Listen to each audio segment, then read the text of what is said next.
Hi everyone, welcome to Unapologetically You with myself, Tuls, and the wonderful and awesome Kelly. As usual, she's coming to you from Australia.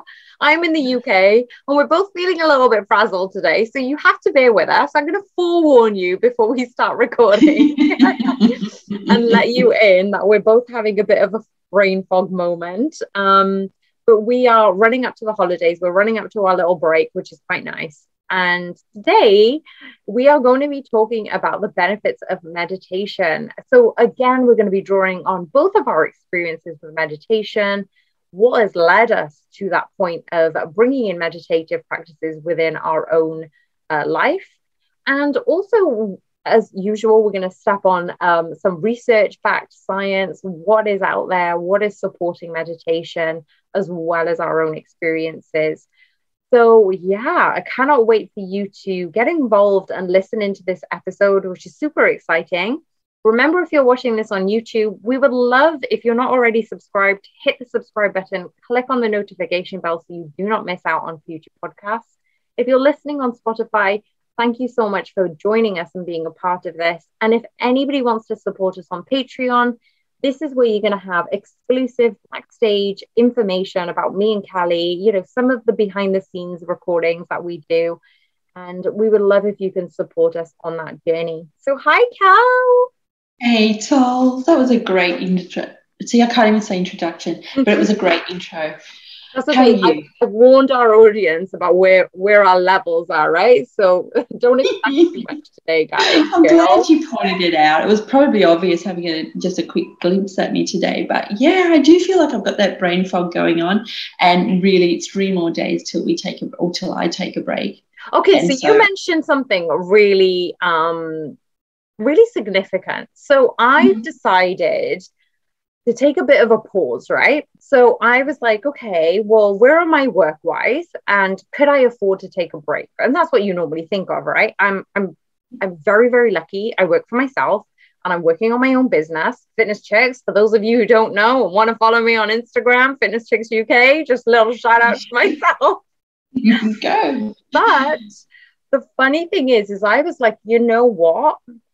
I want to do things for myself in the middle of the week, and I've worked really hard. I'm going to allow myself guilt-free rest, right? When you're owning your own business, you've got your own company, you end up just working all hours, and you end up having like faded boundaries, right? So I took the onus of taking rest, and I was listening to a podcast by Kyle Cease, and he advocated rest. And in that podcast, he said, why do we think that we need to hustle? We need to grind. We need to work so hard just for the money, just for our jobs. And we are then grinding our body, and our body is craving that rest. And he said, when people are tired, the first thing they'll do is go, oh, I'm really tired. Let's have some coffee. Oh, I'm really tired. Let's have some sugar. And he's like, no, your body is saying, I am tired. I need to sleep. But how many of us actually do that and say, no, I'm tired. I'm going to take a nap. Right? Oh, I will take a nap. Oh, yeah, me too. I do. Me too. Yeah. But no, it's only probably, well, since we've moved here, let's put it that way, that the lifestyle has been more relaxed, and that I've actually given myself that permission and the time to do it. You're right. Yeah. And I think you need to almost give yourself, as you just said, that permission, that guilt-free point where you're just going, I'm going to go meditate. I'm going to go walk in the park. I'm going to nap just for my own health and well-being. And when earlier I said, oh, we both might be a little bit choppy and changey and brain foggy, but actually, yeah, shouldn't we just meditate? Shouldn't we just take a pause? But I think that we are both sacrificing this for our audience today. So I hope the audience appreciates the level of, well, I'm really passionate about meditation now, but oh my goodness, Cal, I wouldn't say I pulled my hair out, but there were so many times that I was like, well, that was shit. It's hard to, when you get it right, you know what you've been missing out on. But all those times when you don't get it right, you just wonder what all the hype's about and why you bother. right? It's hard to do, right? It is. But what I figured out was meditation and like bringing self-awareness is not about the butterflies and the rainbows and the sparkles and the unicorns. It's, I've got a lot of shit in my basket. I need to now unpack all of these things. I think we mentioned this in a podcast earlier, but we have to now start to unpack all the triggers, all of the self-sabotages, all of the things that maybe we're blaming our parents for, our heritage, our genes, our body, our past, relationships, our childhood traumas. We've got that packed in, jam-packed. Sometimes it's buried under layers and layers and layers of crap. Meditation is a way of going, right, all that shit you've been hiding and suppressing, this is where we're going to start. You are going to start unpacking all of this crazy closet, all of this chaotic room. I feel like, for those of you who watch Friends, it's almost like Monica's bad closet where she chucked everything in, right? It's a mess. For those of you who haven't seen it, check out Monica's closet, right? Because it's literally a mess. From somebody who's an OCD, it's a mess. So meditation isn't about feeling zen, feeling amazing. First off, I feel like, and nobody told me this, so I'm going to put it out there on this podcast just to say it is going to be good, but you need to get through the bad stuff to get the good stuff. Yeah, absolutely. And I just used to fall asleep at first. Me too. And I still do that. Yeah, I think when you need it, you do. Yes. But there's that space in between being aware and being asleep, and that is where I get the best, like my best. Like it really perks me up, but I do find answers. I do. I know. Is answers the right word though, Tuls? It's like, I think so. I would use that. I would use that word. Yeah, well, that's where I find answers. There you go. So I'm not asleep, but I'm certainly not consciously thinking of these responses, answers that I get. And it is such a blissful, would you say it's a little bliss bubble? I can't describe it. I feel like I feel so when I've had a good meditation session, just like you said, I'm not fully conscious and I'm not sleeping. And I'm in this transcendental, like I'm in this other realm where I'm not thinking, which is a big deal, right? I'm not thinking, but I'm not actually anticipating anything, and I'm just being. And the spaciousness of being, I just feel complete. I feel serene. I feel calm. I just feel like I am. And and I don't know how else to describe this. I know in the Bible, God describes himself as I am who I am. So you are who you are, kind of thing. But it's like you're bigger than your body. You're bigger than where you are now. And in that space of meditation, you're beyond your body at that point, right? You're not in your physical space. And I'm probably not describing it very well, but I definitely have felt, I've come out of that session where I'm like, I'm in a Zen state even after that for hours. I know. I am just so clever and so, so kind. Oh, I nearly fell off my little stool. Did you see that? No, but you pointed it out and I thought it was hilarious. I went into my little Zen state. No. Imagine you topple over and I would have just been laughing at you. Oh, dear. Okay, that just really speaks volumes for us both this morning, doesn't it? And neither of us even I haven't meditated. It's early here, but have you today? I have, but I did a yoga session just before the podcast started, and that felt good. Like I did a specific full moon yoga practice, and I got to shout out Ali Van Fossen, who is a fantastic yoga teacher. So she is my inspiration, and I follow her on the Body Mind Soul Studio, and that's definitely been a big deal for me, because actually you make a really good point, just shoehorning in with another point. when I found meditation difficult, I didn't start off with meditation, like sit there and meditate, because I didn't know how to do it. Like nobody taught me how to do it. And I think that we're so busy going, oh, I'll do this. I'll sit there and meditate. But we need coaches, just like we need coaches in the gym. We need coaches with meditation and teach us how to do it, right? But with me, especially, I didn't know how to meditate, but the first thing I did was do yin yoga. And because of the gentleness of yoga, and I'm so exhausted. Like this was at the point where I was nearing burnout and I was so exhausted. I wanted to move, but I couldn't. And the only physical thing I could do was yin yoga. And that was more so I wanted to move, but in a very gentle way. And it brought in that meditative, tranquil side of things. And that's where I was saying the yoga teacher Ali Van Vossen had actually been the first teacher who introduced me to yin yoga, and the doors had opened to different ways of meditation for me. Ooh, very nice. I haven't heard of Ali. Is she Brit? I'll send you the link. She's on YouTube. So she's on YouTube, but I follow her private community.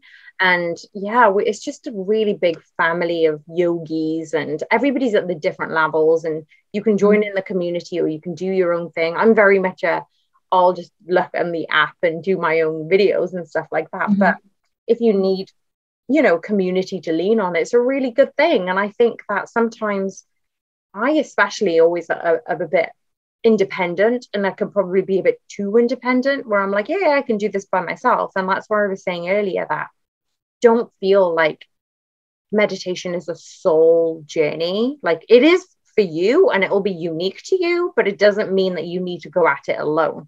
And even Joe Dispenza has a community of meditation sessions. That's why they have retreats, because actually the energetic field, and I'll talk a little bit more about Dr. Joe Dispenza because I've got a few bits that he advocates, but with his meditation, science has actually backed the energy field within a group of people meditating far outweighs doing it by yourself anyway. Yes, absolutely. I'm sure you've got some research on that, because there is quite a bit of scientific research on group meditations creating, they have the statistics that crime at that period of time in the world reduced. And look, I think it even goes further as to say violence was reduced, and like statistical police reports to say in that hour it was peaceful and quiet and a more relaxed environment, because they don't work with good things. Everything the police do is violence related, I guess, or fear related, and the fear in the world dropped during those times. So you would have that research, I'm sure, Tuls. I don't have that one, but that's really interesting for me to kind of probably make a note and have a look at it tomorrow or in the future for sure, because I find that fascinating. I think for me today, I focused on, let me just talk through Dr. Joe Dispenza's version of meditation. So what I researched today is various groups meditating and what the benefits are. But first I wanted to talk about when Dr. Joe Dispenza talks about brain waves changing, he talks about how the brain waves change from beta to alpha to theta, and they move the conscious mind. So they shift from the analytical one to the subconscious mind. Just when you said earlier, Cal, that you went from consciousness to not quite unconscious, but you're in this middle transcendental, like beautiful phase of what meditation can be. And it just means that you're slowing down your thinking, you're changing your brain waves, and you're influencing. Well, you're at this stage where you can influence the programs within your body in very specific ways. And what I found interesting was Dr. Dispenza claims that specific meditation creates divergent focus, and that creates energy coherence.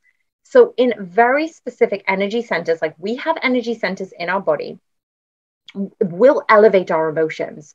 And the people who have done this have healed numerous health benefits just from those ways of meditating. But then he also says that we are living in a state of survival and stress. Like we said this earlier, right? There's a lot of stress, there's a lot of burnout, there's a lot of anxiety that people are facing, not only from COVID, but currently the unstableness that people are feeling, the anxiety about their jobs or what will happen to the environment. Will there be another lockdown? Who knows, with a new variant? And our brain is then knocked out of this homeostasis. So when that imbalance occurs, the autonomic nervous system takes over and corrects this imbalance, right? So our body is really, really good at trying to rebalance and reshuffle our state of being. But then it means we're exerting more energy, and then we're knocking the whole body out of whack because we're influenced by the stress. Our body's then trying to counterbalance that, but already we've got this unstable position in our body, is because our body's trying to fight the stress that it feels like we're being attacked by. And Dr. Dispenza says that when we place our attention, our energy goes there. So whatever attention we put on, our energy is going to go into that direction, right? So if we're putting energy into a certain place, we can receive energy from those energy centers too. So rather than us exerting lots of energy, how can we maintain that energy and let it work for us? It's almost like when you said earlier, Cal, that you came out of meditation and you feel smarter, you feel more empowered, and you feel more energized. Those are the benefits of meditation.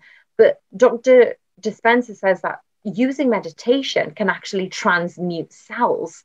They can transmute the tissues and the organs to healthier versions of themselves. So we are therefore creating a more balanced and healthier version of our body. So he actually says that meditation allows us to have a younger brain because it causes you to grow new neurons. And those who meditate for a long time have actually increased their gray matter. And that includes the auditory, the sensory areas of the brain. And one study in particular, I really, really like that. They found a group of 50-year-old meditators, so long-time meditators, but their amount of gray matter in their brain was that similar to people half their age. So we know that could directly influence the onset of dementia as you're getting older. Yeah, that's true. So did you say they had been meditating for 50 years, or they were 50 years old and had They were 50 years old, but they'd been meditating for a long time. So they were meditators. They didn't actually say how long they'd been meditating for, but I really liked the fact that they have been meditating, and their gray matter was in comparison to that of half their age, youngsters half their age. That is interesting. I think for me, I started meditating obviously because I was in the point where things were just getting too much. I couldn't sleep at night. Thoughts were racing in my brain. Like, the reason I meditated was I needed to focus on something and allow me to slow down my thoughts so I can actually sleep at night and not wake up at 3-4 o'clock in the morning. And that was the only thing for me. How do I quieten my thoughts and be present in the moment? Why did you start? Well, that's what I was trying to think of too, because I knew you'd ask that question. But I think I've always been surrounded by family and friends who either did it themselves or were aware of it, because I don't think it did start at school and it didn't start at uni, but I've always been aware of it. But then let me say I didn't start doing it until I had baby. And why? Yeah, I think I just wanted to do it for the baby, or until I was pregnant anyway, and I wanted to have that peace and that connection with this little baby that was growing in my tummy, right? So that's when I started. But so you started when you were pregnant? Yeah. Yeah. That's amazing. Why? I don't know, because I didn't know that about you. And for yourself to be so clued up in going, how can I connect with something growing in my body? How can I connect on that other level? And that actually, I read into some of the research on meditation, because they say that meditation can be similar to antidepressant drugs. So pregnant women and new mums who are at risk of developing depressive disorders due to sudden hormonal flushes. We know about postnatal depression, which is obviously now only just been aware in the public sphere. So more and more people are being aware of it so they can look out for warning signs. But they say that that had actually benefited women who practiced a lot of yoga and meditation. And besides reducing mood fluctuations in new mums, it actually helped them secure a connection with the newborn. So your science, like, you could have been in the study. There you go. It definitely did help me secure a connection with the little unborn baby. And then the Bubba as she came out. And I remember she was really very active inside me. And that I would say, well, I said to the doctor one time, I think, when she's active, I can calm her down if I meditate. And I think when she comes out, if we meditate together or if I meditate, then she'll be a good sleeper and everything. He goes, you just hold on to that. You go, girl. But it was true. No, it was actually true. So it worked the way he just wanted me to, you believe that. Because no baby sleeps all night. But she did. She was wonderful. And we did meditate together as much as, a little baby can meditate. But even the music or the voices, because I do guided meditations, I'm not good enough to do them on my own yet. But certainly back then anyway, I did guided ones. And so the same voice, she'd hear the same voice and hear the same beautiful music that went along with the meditation, and that would calm her down and put her to sleep. Oh, I love that. Did you teach her meditation, or did you continue the environment of meditation as she was growing older? That's right. Just continued the environment of it and the space for it. So I don't think I'm in a position where I can teach anyone to meditate, but you're still learning yourself. I get that. Yeah. And I think I'll always be a learner. I think in some ways you learn enough about something to be able to produce something from it, which is what you're doing with your fabulous course. And I keep telling everyone about it because I want people to feel the same way that we do when I do your teachings, your learnings. But so you have become a producer from all the information you've learned, whereas I am still a consumer in that environment. I still consume other people's knowledge. I still do too, though. I think that I've learned ways that, with breath work, with tools, techniques, with certain chants, certain mantras, I have learned all of these things. And I know that within the program. So for those of you who want to try this out, it's free on Fitness Chicks on YouTube. Head over to YouTube and you can actually try out some of these meditations for free. So this isn't a plug. This is actually just saying, let me know what you think. And on the Elevate Success Leadership Formula and my training platform, I actually have specific training courses, which is also involved with a program that I teach. And I think for me, I know what works for the collective, right? And how it's been backed by science. But then on the flip side of things, I'm very aware that we are human and our day-to-day is different and we will need different things. So if we are in a high state of anxiety, so say, for example, you are about to walk into a meeting and it's filled with people that intimidate you maybe, or you're not as confident around, having that guided meditation to boost your level of energy and confidence and empower you. I feel like if you can take that, and that is prescribed, right? You can take that yourself and induce this positive outcome in your environment. Why aren't more people doing this? It's almost like saying, if people were given a pill to, sleep better, have a healthy body, good memory, focus, attention, would you take it? Of course they would take it. But all you need to do is physical exercise, meditate. It's simple things that your body needs, but we're neglecting as a society because we're being told to always be in haste, always be busy, always look like you're busy and doing stuff, right? And I think now it's a case of rest is important, self-care is important. So I think the narrative is slowly changing, and rest isn't blamed as much. Yeah. No, it's so important. And even the words that you list, like haste, hustle, grind, they're terrible words. I know. But they used to be so, it was like they were such a prestigious thing to do and be, right? Yeah, absolutely. You wanted to be hustling. Yeah, exactly.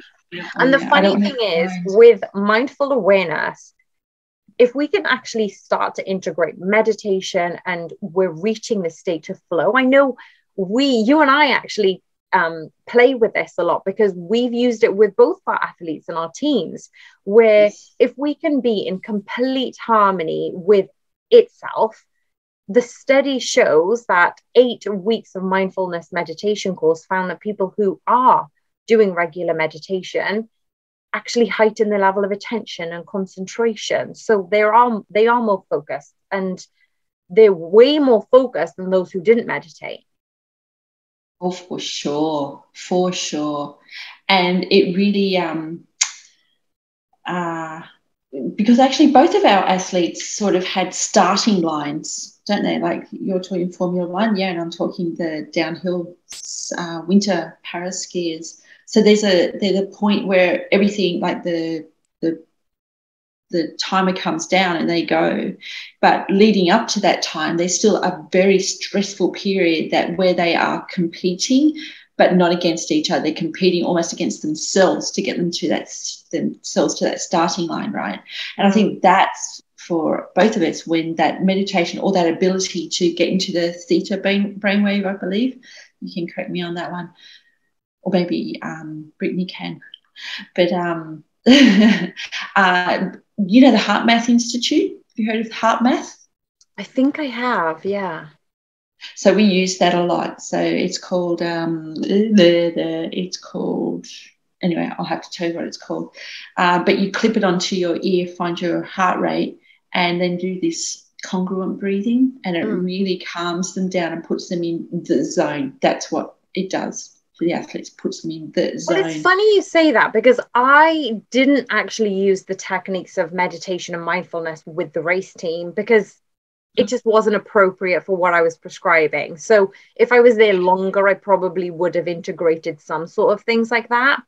But then for me, when I was working with downhill mountain bikers, that especially was more about mindfulness in the state of, again, you're about to hit this ride. And bearing in mind, for those who do mountain bike riding, or those who don't know about it, sorry, they don't have time to familiarize themselves around the track.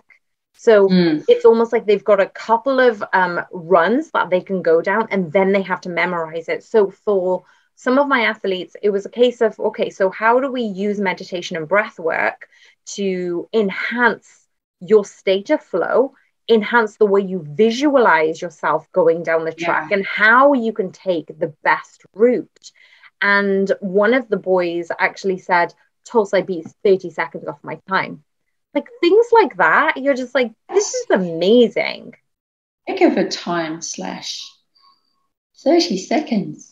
It's a lot. When gold medals are won by, microseconds. And that's the thing. It's a difference between ending 60 something or getting in first or second place. Sure is. 30 seconds. It's a big deal. So if athletes are trying to get themselves into the flow of meditation and they're using it in different ways. So we're not talking about, sitting there and just doing om and chanting. We're actually just talking about there are many ways to initiate meditation, to concentrate. You can do heart-centered meditation. You can do bringing awareness to your hands, your heart, your breath. You can do active meditation practices like Tai Chi or yoga or walking meditations. You can do transcendental meditation, which is about in introducing words or phrases or sounds or mantras. And just like you said, Cal, I'm very much a supporter of guided meditations, because sometimes, I don't know, as a coach, I don't know if you find this too, Cal, like sometimes I just want people to tell me what to do. I Like, really, really do. I'm so Yes. sick I'm of in your hands. I'm putty. Tell me what to do. Yeah, yeah, absolutely. exactly. Because the thing is, how can I use this to enhance my memory, my focus? And when I said earlier that I started doing meditation because I ended up wanting to quieten the thoughts and actually get to sleep, like friggin' stop thinking so I can sleep. What I didn't even research at this time, but what I didn't realize was my memory was improving, my concentration was improving, all of the creativity that I wanted. And then I was becoming more present, and then I was becoming more happier. I would literally, no word of a lie, I don't think I told anybody this, but I would be driving home. It's in the book, but I would be driving to work on this glorious sunny day. And I'm there with this goofy, big smile on my face because I'm like, I'm happy. And not because anything happened, it's because I'm in this current state of awareness that I don't care what happened in the past. And I'm not even worried about the future, that I'm in this state and I'm happy. And just a side note, you don't have to earn happiness. Like, you don't have to do something to be happy. You don't have to get anything to be happy. Like, you have a right as a human to be happy and joyful. But if you think that there's an attachment to that, you've got more work to do. Yes. Yeah, yeah. Absolutely. Oh, a beautiful story, Tuls. Yeah. So, oh my goodness, we've spent so much time talking. Let's introduce our fantastic guest, Brittany. Brittany is going to talk about her background and how she got into meditation and mindfulness, and also a sneak peek for you guys. I'm so, so excited about this one. Brittany also does specific hypnotherapy in terms of self-hypnotherapy. Now, I personally have never come across anything regarding self-hypnotherapy. So for me, my mind was just excited and, awakened to this level of mindfulness and awareness. But I want Brittany to explain this a little bit further. So let's welcome her. Thank you both for having me on. It's an honor. It's an honor to talk to you. And I was mentioning earlier today that being unapologetically yourself is one of the Lead with Spark core principles. And so I absolutely love that this podcast is called Unapologetically You. It's an honor to be here. Oh, it's so good to see you. And thank you so much for joining us. And look at that big smile. That's what I was just saying. Look at that smile. Years of self-hypnosis. No, serious. Did you do that before signing on? Because we were talking about this before. We were like, I did yoga and mindfulness before I actually started the podcast. Kelly hasn't had time because she was up. I literally just wake up. But Brittany, did you do that before you actually came on this podcast? Right before I came on, I thought about how I felt. And I've noticed that I actually wasn't nervous because of the previous self-hypnosis that I've done before podcasts, before presentations, before Zoom. And so I did have just a moment of like check in and think, no, I got this. I feel good. I feel centered. I'm ready. Okay, so question, how would you have done that, say, a year or two ago? Like, would you have come to this state of being and happiness and self-assurance? Yeah. So there, you were mentioning meditation. So let me provide a little bit of context between what the difference is between meditation and self-hypnosis. I think that'd be helpful for your audience. And then I'll dive into some details. So meditation, the goal is really to get present. You're mentioning the theta wave state, and it's just to be and to feel. Hypnosis takes that one step farther. So hypnosis, the goal is to change, to transform. So how I would do this before, if I was feeling nervous, is begin meditating, get my brain into that theta wave, fully feel that nervousness emotion that I feel. Then I would imagine myself in a different state where I have the feeling that I want to feel. where I feel really confident, glowing, radiant, happy, however, whatever emotion I want to feel. Then I'm going to take that emotion and bring it back into the present moment. And then what that does over time is it trains your brain of saying, nope, when I go into a presentation, I'm not going to be triggered to be nervous. Instead, I'm going to be triggered to be glowing and radiant and happy and excited and curious. You're almost training yourself like the Pavlov's dog. That's a really good point. And actually, you talking about those triggers, do you ever do it in a way that attaches not just a feeling, but an action? Do you end up thinking, okay, so every time I perform this action, like if I hold my fist up to the sky, does that trigger an action thinking, okay, well, every time I've done that, I've thought of something rewarding and happy and empowering? Yeah, you can totally connect it to an action, especially if you're action focused. I particularly connect it to whenever I'm washing my hands. It triggers the, okay, nope, notice, how am I feeling right at this moment? How do I want to feel? And then breathing into that new feeling. So for me, it's washing my hands because it's a habit that I do, X number of times a day. But you can connect your emotion to a physical movement as well. You're a girl, and I love that. And how many times would you have been washing your hands in the last 2 years? Extra amount of times, right? Mm-hmm. Exactly. And you did ask the. No, go. Your first question was on my background, so I'm happy to go back a step and answer that.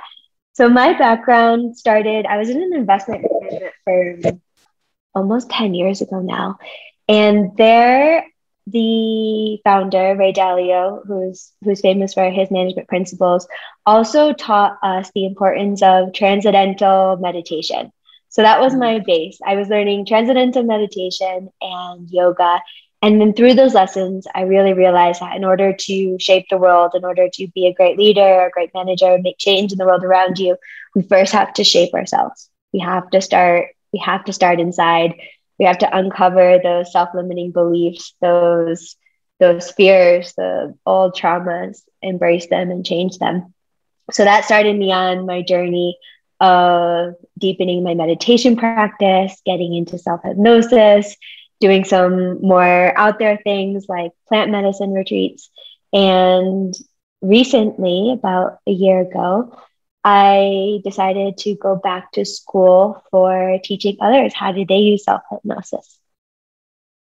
Mm-hmm.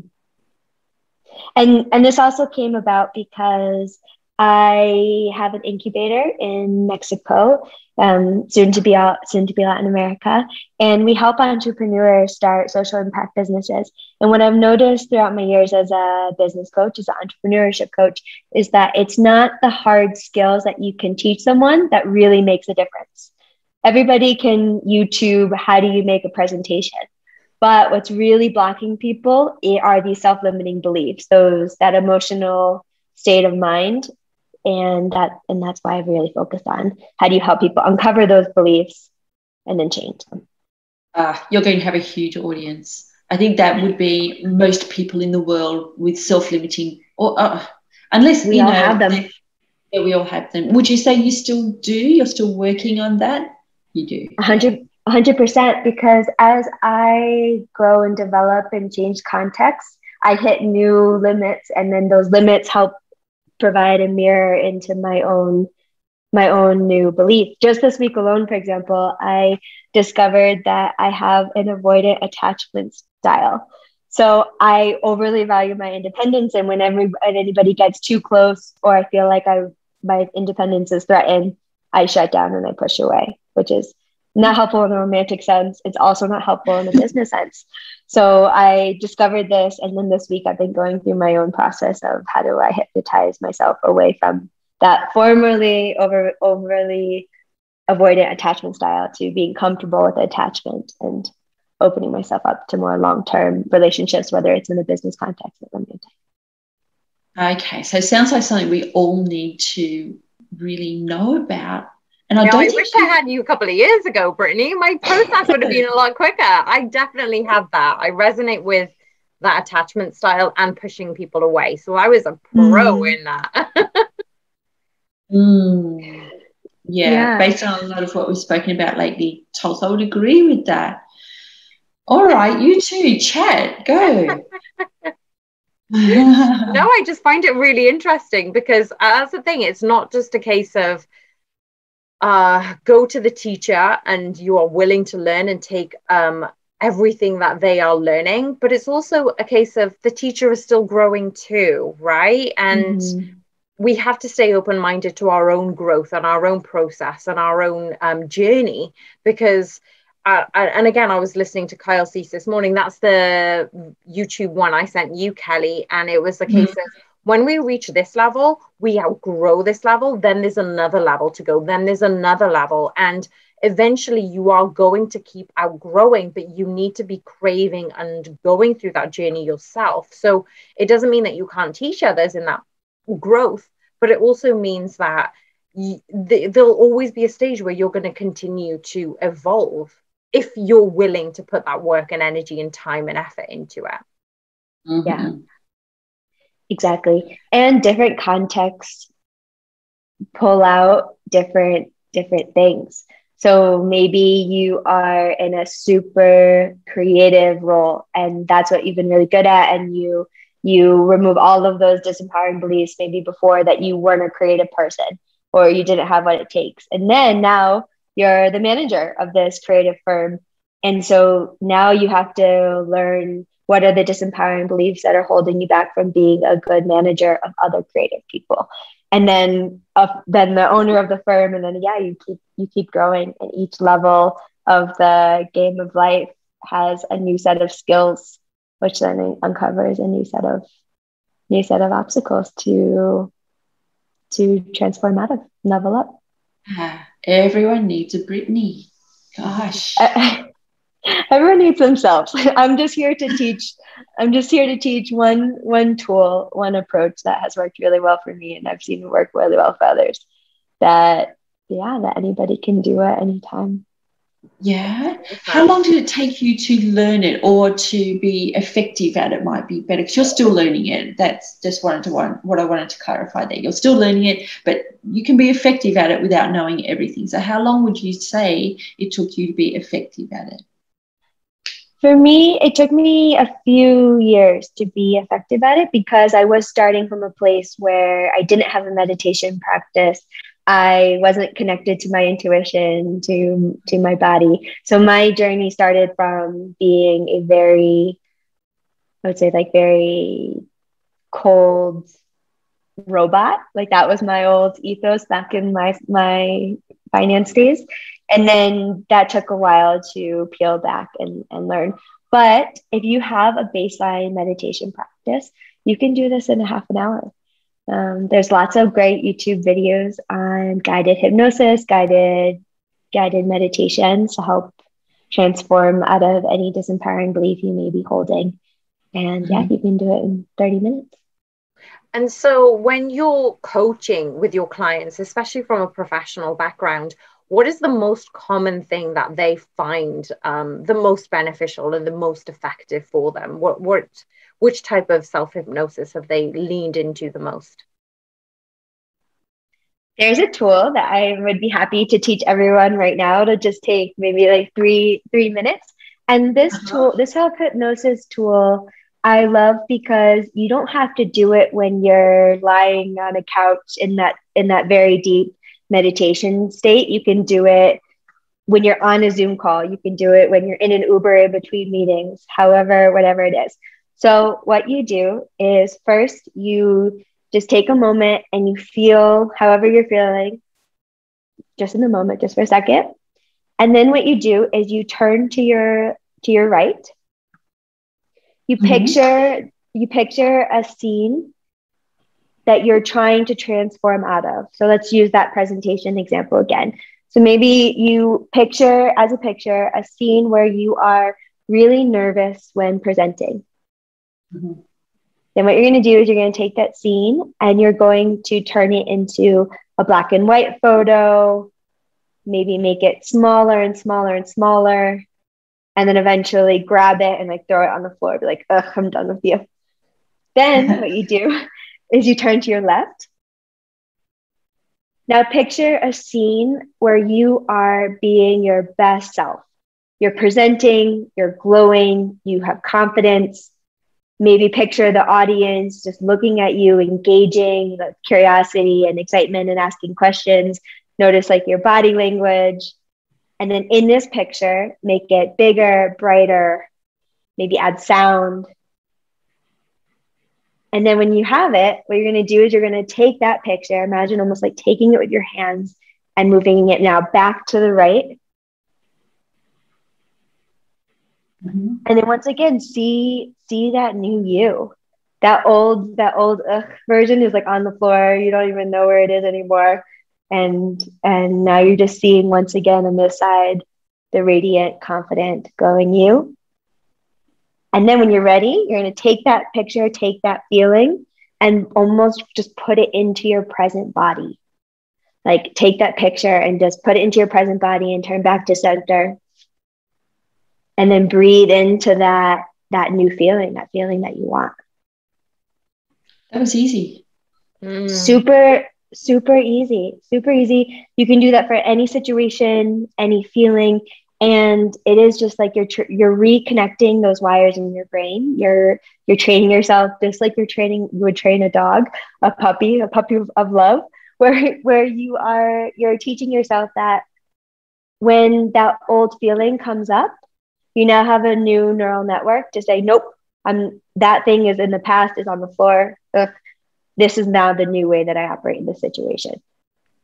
And you can do this with action. So typically people recommend repeated patterns, right? Just keep doing more and more presentations, get yourself out there. That is great. I definitely recommend actions, but we can also surcharge that and do it a lot faster if we combine your imagination. We combine the self-hypnosis practice on top of it. So me and Kelly, I love that, by the way, but me and Kelly were talking about how we would use visualization and how help our athletes to get into the state of flow.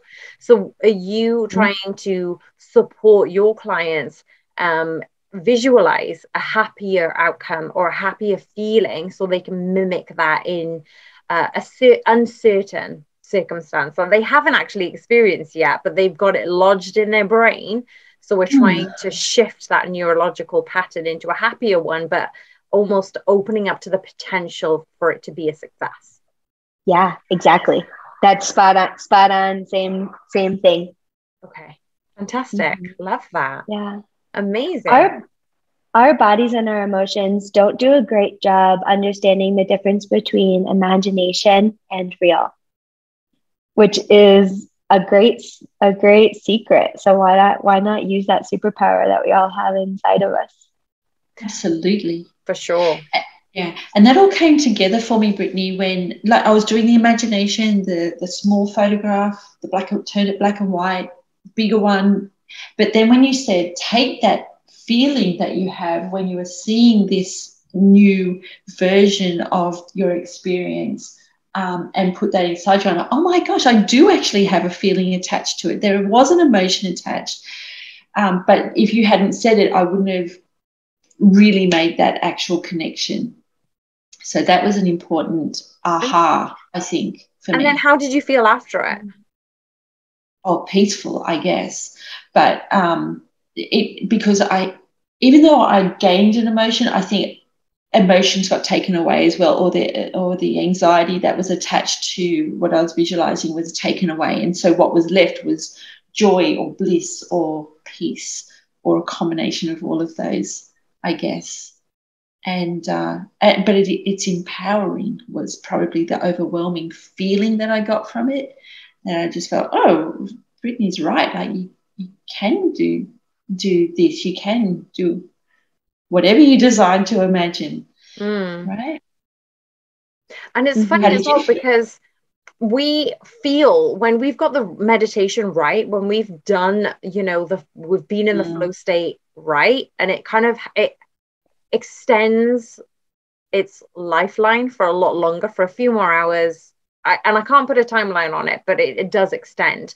But Brittany, do you find the same with the self-hypnosis? Do you find that people have given you feedback of it wasn't just after I did it, but it's been hours or days or weeks after, or do you just advocate the practice actually refines the longevity of that feeling? The longevity of the feeling definitely occurs. And because our core beliefs influence our thoughts, and our thoughts influence our actions, what also happens in terms of the longevity is that once you've reconnected a belief in us in one situation that maybe you've worked on in hypnosis, you'll notice that other emotions, other thoughts, other actions that you didn't think were related will also start changing because they were connected to that core limiting belief. So, for example, if just I'll take it to the personal one that I'm going through this week, that belief that if I get too close to someone, my independence will be removed. I was working on it in a romantic sense. But then even this week, I noticed, wait a second, I'm now looking for long-term contracts with potential business deals that I had shied away from before. I'm more excited to go after larger funding for the incubator because I'm more comfortable taking a 5-year longevity commitment and things that I wasn't expecting to come out. So the hypnosis, because you're changing your thought patterns, trickles through your life ongoing. I really like the way you said that. And it's funny, a similar background in terms of obviously pushing relationships out of the way, because it would be, well, this isn't serving me in this way, or, it's going to hinder my freedom and independence. I think for me, it was a case of I was reminding myself of all of the longevity and the commitments and the relationships that I've got currently. So it's almost a case of, well, I'm not incapable.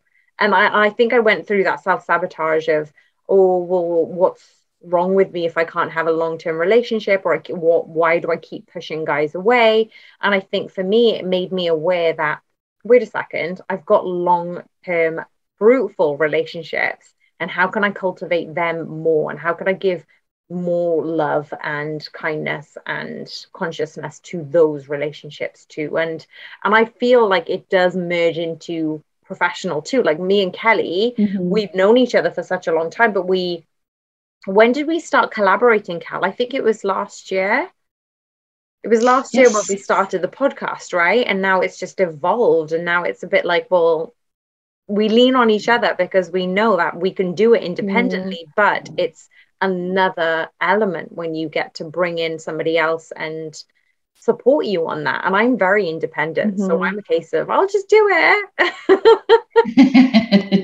Right, Cal? Oh, absolutely. But that gives me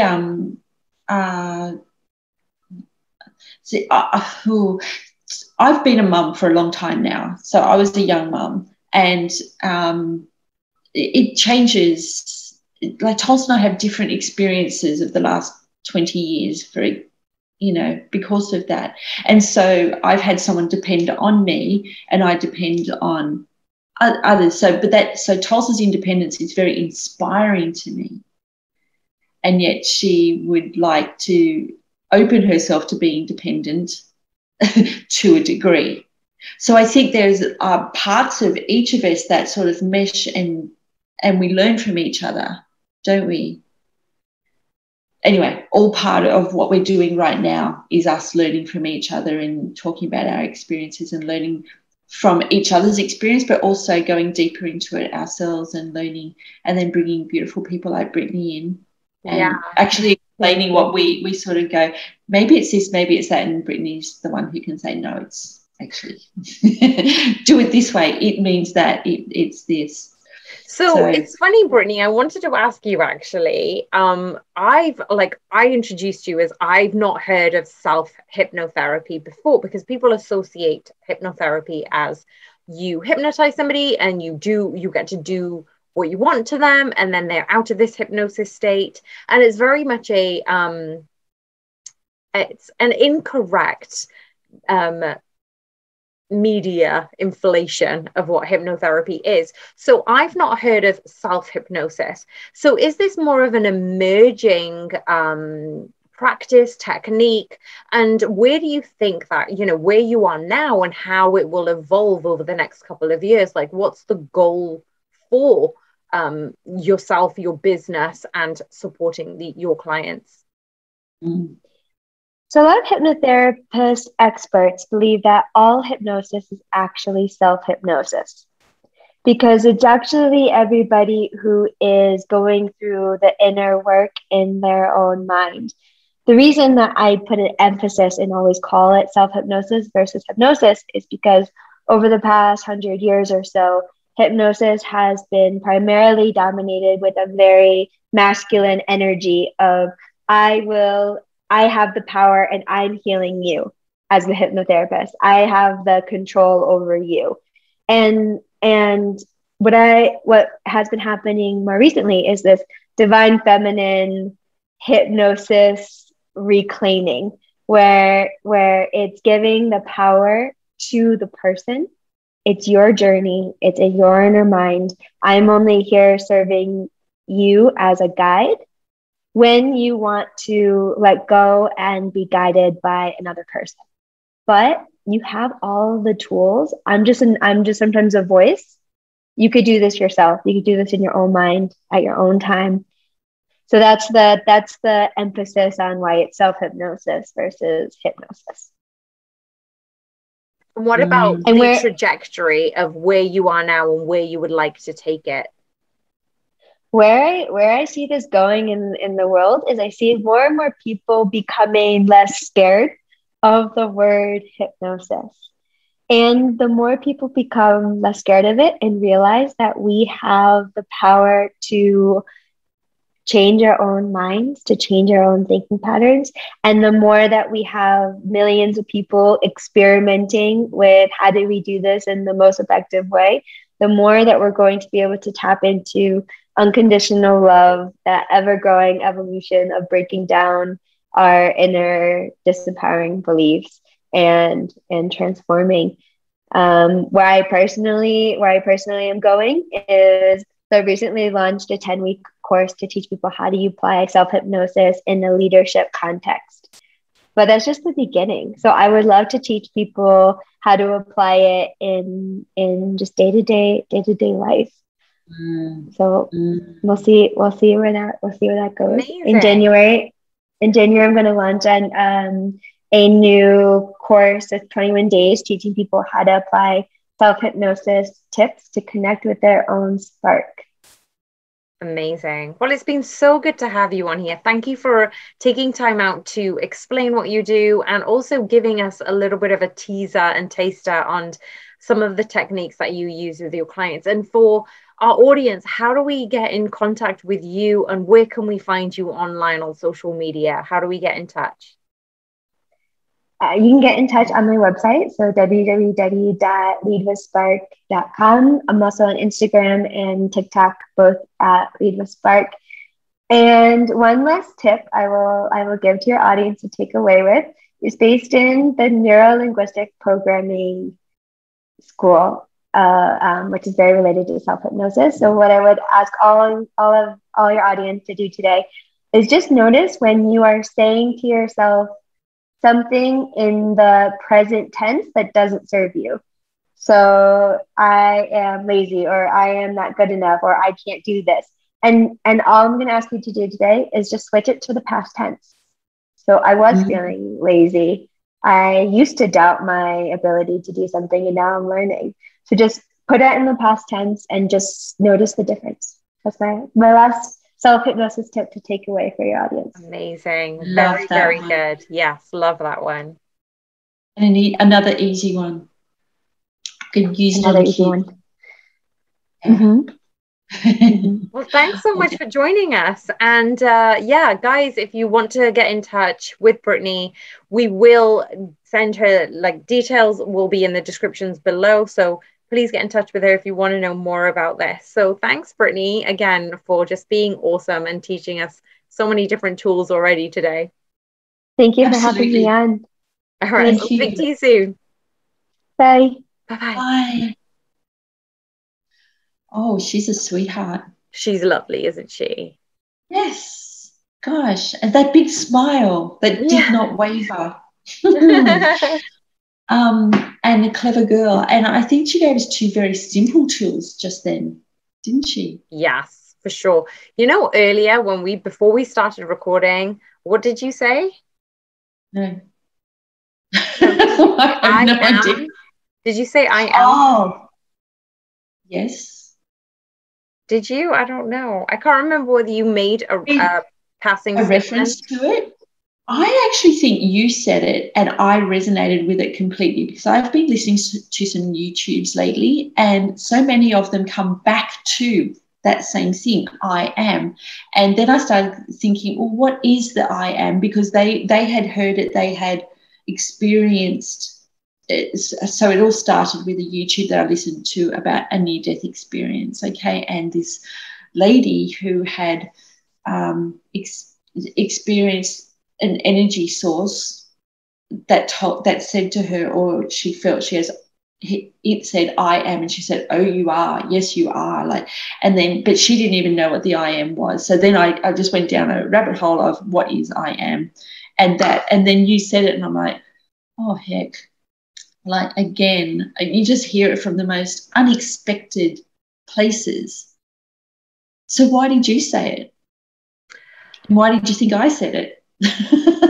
I feel like I said it because I'm so used to saying things like that, but I'm very conscious about the way I label it, tag it. So when Brittany said, if you say I am lazy or I am tired. Oh, gotcha. So different versions of I am. Yep. Yeah, just to give you guys a bit of context, who are like a bit confused, going, what are they on about with I am? I feel it was probably me, and I thought it was Kelly, that I probably said, oh, I'm feeling tired, or I'm feeling exhausted. No, I did say that. But it's almost like we both resonated with it, but also we're taking action in terms of we're not letting that go. I'm purposely putting rest in my schedule. So as we mentioned earlier in the podcast, is I'm purposely saying, well, no, I can afford to take a day off or a day to myself right now, or be off social media for a little while, right? So because that was always helpful. But it's not a case of I'm running away from anything. It's just I just need a bit of a pause and recentering myself. So when I possibly had said I'm tired, I think we attach the I am to things. And I love the way Brittany said, well, I'm feeling a lot more energetic now. And I think we need to start changing the narrative, and for even now, 3 years on after meditation and awareness, I'm still learning and going, okay, so which is the narrative I keep putting on play, and why do I need to keep changing that tape now? Let's take that old playlist out, let's give it a little bit of a zhuzh and say, right, this is no longer me, or this is no longer how I want to feel. And I love the way that Brittany actually gave us some tips in how do we feel. And I love the fact that in an instant we ended up feeling really good and empowering about ourselves, and we've got that capability to do it every second of every day. So for sure, we've got the power of how we feel. So when somebody says to you, you made me feel really angry, or what you did got me really angry and really upset, and you have to, and I think this is in the Daily Stoic YouTube video, guys, this is all about YouTube today.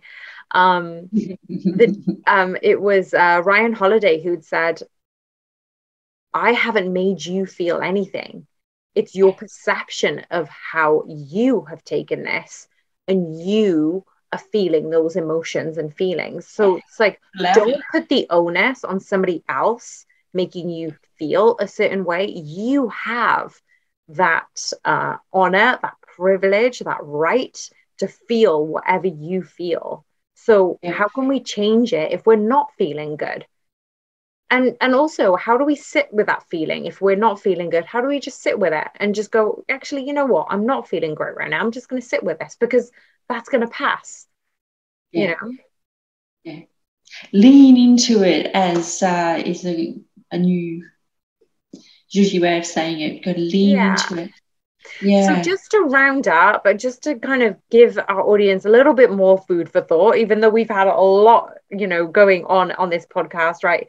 What did we learn about meditation?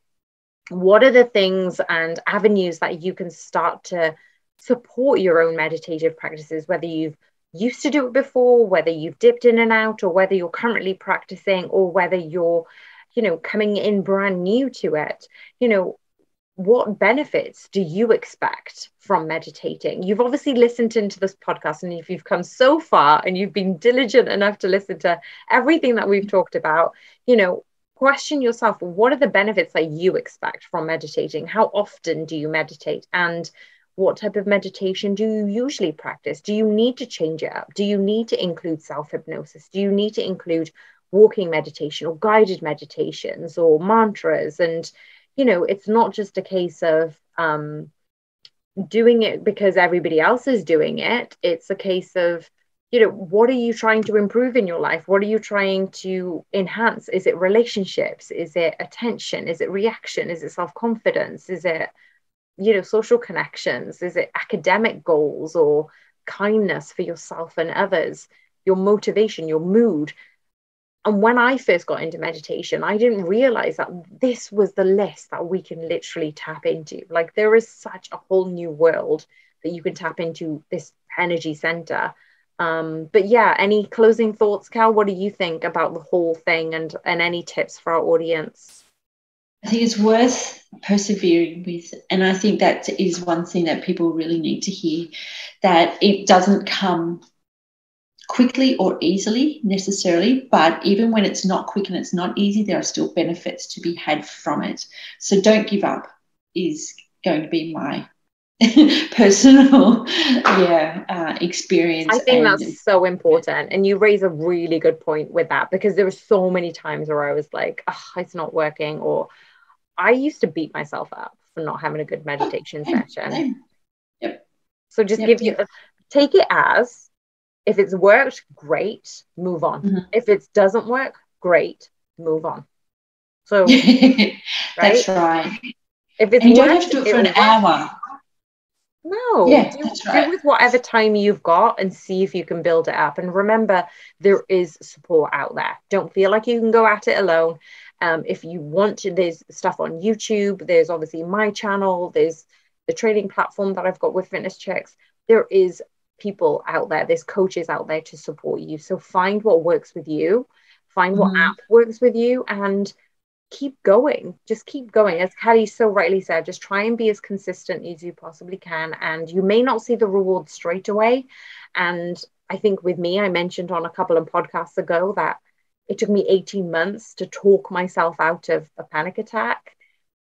18 months is a very long time. But the thing is, it's consistent action. And if you can get yourself to a stage where you can take yourself out of a dire situation, especially physically, and that stress that will manifest, you may not be able to see it straight away, but in those hard times or difficult situations, you'll notice your perception change. You'll notice your reaction be different. And those are the times that you're like, wow, this is, hopefully you don't get to that stage, but you'll get to a point where you're like, this is why I'm doing it. Yeah. Oh, absolutely. No, totally worth it. Well, guys, thank you so much. Thank you, Kelly, for being such an awesome co-host. Thank you, everyone, for tuning on to YouTube. Remember, if you haven't already subscribed, please click the subscribe button, hit the notification bell. And for those who are listening on Podbean and Spotify, thank you so much for joining us. If you're not already, support us on Patreon. We would love to see you there, and with our little green room antics and giggling fits and some more information in that session there too. So we will see you on the next one. I'll see you soon, Cal. See you too. See you soon too. Oh, I was tired. I'm going to say I was tired. That's a good point. You did that really, really well.